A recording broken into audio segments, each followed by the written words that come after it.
Alright guys, welcome back to the 115th episode of this review series where I review everything in Fortnite Save the World. For this episode, I'm going to be doing a review on Extraterrestrial Rio, and what her commander perk is Resonant Frequency Plus, which increases energy damage by 78% against shields.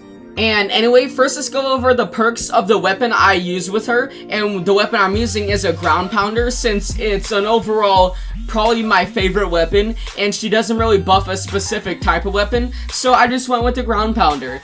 And for the first perk, we got crit rating, crit damage, damage fire rate, or reload speed, and I went for a crit build, which means 1 crit rating and as much crit damage as you can possibly put on the weapon. So that means you can have a crit rating up here and a crit damage as a 4th perk, or you can interchange them, so crit damage is up here and crit rating is the 4th perk. Just make sure you don't have 2 crit damages or 2 crit ratings, because that's not the best way to do it and you'll be losing out on some extra damage. And then the reason you don't choose damage for this perk is because overall a crit build does way more damage than a flat damage build. And fire rate, this weapon array shoots incredibly fast. And also, if you choose fire rate here, then you won't have the full crit build, so you'll be shooting faster, but with less damage. So it's just basically a waste of time. And then reload speed, don't choose this, because although the reload speed is on the slow side on this weapon, it's not slow enough where you would have to choose a reload speed perk here, and you could just choose a crit rating or a crit damage, so then you can have that extra damage. And then for the second one, we got reload speed, durability, magazine size, weapon stability, or damage. And don't go with durability, because it just makes your weapon last longer before breaking. But it will inevitably break, so there's no point in having this whenever you could choose a different perk that has, that will help you in the actual battle. Because, like, if it breaks, you could just make a new one. So, yeah. And then magazine size, don't choose that because the magazine size on this weapon is 7, and that won't even increase it by that much since it's already so little. And then weapon stability just helps with recoil control, and that's not really a problem if you're good with controlling the recoil already, or like you just train and get better at it. And then damage, I'd say you can choose this, but I just went with reload speed because, as I said before, it is on the slow side, but not slow enough where I would choose it over a crit perk, but it is slow enough where I would choose it over a flat damage perk. And then for the third perk, or the element, we got energy, fire, nature, physical, or water. And fire is good against nature enemies, nature is good against water enemies, and water is good against fire enemies. And then energy is good against any element of energy, except it has a 25% damage reduction against elemental enemies. So that means it'll only be doing at most 75% of its actual damage against elemental enemies. And then physical is good against enemies with no element, so that'll be blasters, takers, flingers, lobbers, sploders, and pitchers. They always spawn with no element, so if you're mainly going against them, then I'd say choose physical, but I'm not mainly going against them, so I chose energy because I don't want to change my perk based on what element of enemy I'm fighting. And energy, you don't have to change it because it does some good damage against any element of enemy. And also, with Extraterrestrial Rio, she increases the energy damage against shielders. And if you don't have energy on this weapon, then it won't increase energy damage against those shielders. And then for the fourth perk, we got crit damage, crit rating, damage, headshot damage, or magazine size. And I went for a crit build, so that means 1 crit rating and 1 crit damage, as I said before, and you can interchange them. So instead of having a crit damage here, you have crit damage as a first perk, and crit rating as a 4th perk. Just make sure you don't have 2 crit ratings or 2 crit damages. And then damage, don't choose that because overall the crit build does way more damage than a flat damage build. And then headshot damage, sometimes if your aim isn't really that good, you're not always going to hit those headshots, and enemies won't always be facing you, so you won't even have a chance to hit headshots all the time. And with the crit build, you can just hit them in the body and always have a chance to crit. And then magazine size, don't choose that because, as I said before, the magazine size is already super low, so it won't even increase it by that much. And also, if you chose it here, you would be replacing a crit perk, and that'll just make you lose out on a ton of damage.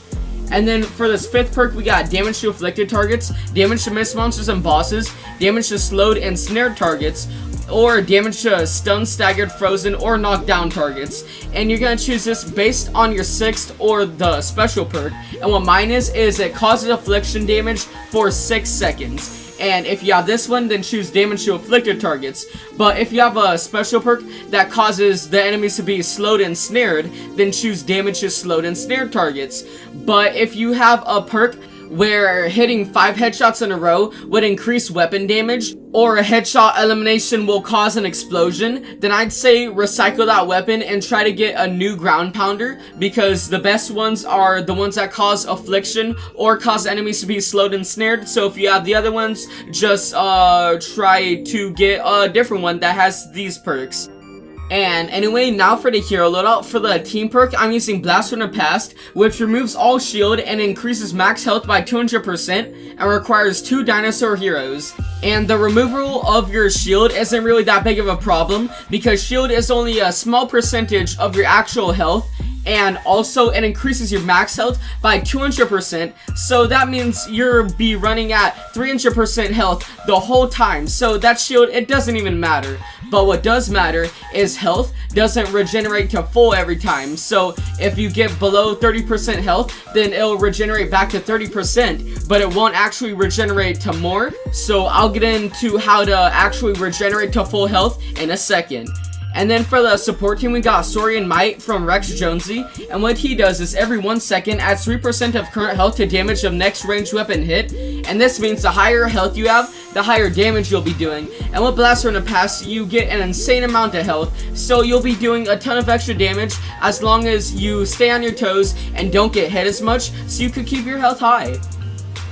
And then we got Saurian Hide from Prehistoric Izza, and what she does is while shield is depleted, increases armor by 33, and with Blast from the Past, shield is always depleted, so you always got this extra armor. And what armor does is it makes it so whenever an enemy hits you, it actually does less damage to you, so overall you'll be able to take a lot more damage before you actually die, and this is always active.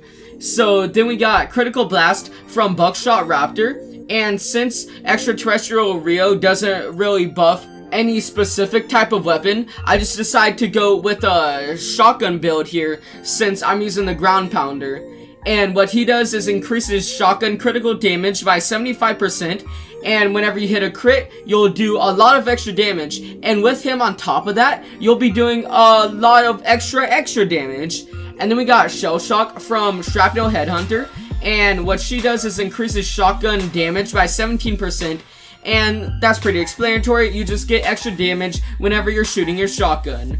And then we got Survivalist from Survivalist Jonesy or Birthday Brigade Jonesy, and they both do the same thing, which is eliminations heal you for 39 base health over 3 seconds. Duration refreshes with additional eliminations. And this is tying back to what I said before, where health only regenerates to 30% at the max. But with him, whenever you get a kill, you get some regeneration, and that goes past the max. So you can just keep getting kills and keep regenerating. But the more kills you get, it doesn't actually increase the rate of regeneration or how much health is actually regened. It only increases how long you have their regeneration for. So the more enemies you kill, you have longer regeneration. So you will die since it doesn't actually increase the amount or the rate. But if you just keep getting kills and try not to get hit by enemies, then you'll be able to stay alive for a lot longer. And also, this is a great perk to go along with Saurian Might from Rex Jonesy, because with him, the higher health you have, the more damage you'll be doing. And with that more damage, you'll actually get more kills. And with those more kills, you'll get some regeneration from Survivalist. And it'll just keep repeating because that regeneration leads to higher health, and then that'll go back to higher damage. And anyway, the gameplay you're seeing in the background is a part of level 140, Destroy the Encampments mission. And first, let's get into her abilities. So firstly, she's got lefty and righty, which is super terrible. So it does physical damage, which isn't gonna help with her commander perk at all, since her commander perk helps with energy damage. So just don't use this. And it also does some terrible damage, so it's just really a terrible perk. Unless you are using a lefty and righty build, which I am not, so yeah. And then we got Frag Grenade, which is pretty good. It does a great amount of damage, and you get 3 of them that recharge over a slow time, so you won't have them forever. Well, you will have them forever, but it'll have a slow cooldown, so you'll have to use them sparingly, but it's just really good for dealing with the hordes. So like, you're gonna be focusing on the big enemies that will pack a punch with your shotgun, and you're gonna focus on the little enemies that don't actually do anything, but in numbers they will. So you're gonna focus on them with your frag grenades, so you can blow all of them up and just get back to the battle. And Shockwave is the same way, except you only have 1 of them, and it has the same cooldown as before, where it's 25 seconds, and it takes a while to cooldown, except it has a bigger radius, and it's all around you. So where the frag grenade, you would throw it at the enemy, the Shockwave, you actually jump in the battle, and you shockwave the ground, and it'll do an area around you, doing about the same damage as the frag grenade. So she's got 2 out of 3 good perks. And now let's get into her commander perk, which increases the energy damage by 78% against shields. So this, it's not really that good. So firstly, shields, what it means is enemies that are surrounded by the shield bubble. So those would be like the enemies, and then they got the little minion or whatever above them, the shielder, and that actually gives a shield bubble around them. And so when you're outside the shield bubble and you try to shoot in the shield bubble, it doesn't really do all that much damage. But with this, it'll do more damage than before. It's still terrible damage though, so don't think like, oh, I'll be able to shoot through the shield, no problem. No, it'll take like, I tried this, and it takes like the full magazine of 7 shots of the shotgun just to break the shield bubble, and that is so terrible. Like, honestly, why is this a perk? And also, it's trapped under energy only, so if you're not using energy, then you'll do the same damage before to the shield bubbles. So like, what's the point of this? It just caps so much with the energy damage cap, and also just not doing, like, taking a whole magazine of 7 shotgun bullets to break through a shield bubble. It's just not a good perk. So yeah, if the retro sci-fi heroes come back and you get her, just collection book her, because she's not good at all.